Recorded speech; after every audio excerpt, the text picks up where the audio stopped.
హైదరాబాద్ మెట్రోలో ప్రయాణించారు ఐటీ పరిశ్రమల శాఖ మంత్రి దుద్దిల శ్రీధర్ బాబు. సాధారణ ప్రయాణికుల్లా టికెట్ తీసుకుని నాగోల్ స్టేషన్ నుండి రాయదుర్గం వరకు ప్రయాణించారు. నగరవాసులు మెట్రో అనుభవాలను స్వయంగా తెలుసుకునేందుకు మెట్రో ప్రయాణం చేపట్టారు. మెట్రో సేవలు, సౌకర్యాలు, స్టేషన్లో భద్రత, రవాణా సవాళ్లు, ఇతర అంశాలపై ప్రయాణికులతో చర్చించారు. ప్రజలకు మెరుగైన, వేగవంతమైన రవాణా సదుపాయాలను అందించేందుకు తమ ప్రభుత్వం కట్టుబడి ఉందన్నారు శ్రీధర్ బాబు.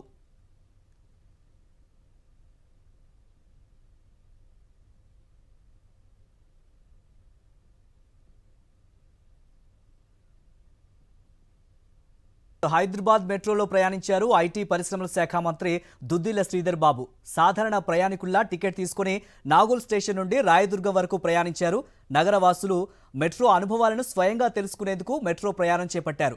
మెట్రో సేవలు, సౌకర్యాలు, స్టేషన్లో భద్రత, రవాణా సవాళ్లు, ఇతర అంశాలపై ప్రయాణికులతో చర్చించారు. ప్రజలకు మెరుగైన, వేగవంతమైన రవాణా సదుపాయాలను అందించేందుకు తమ ప్రభుత్వం కట్టుబడి ఉందన్నారు శ్రీధర్ బాబు.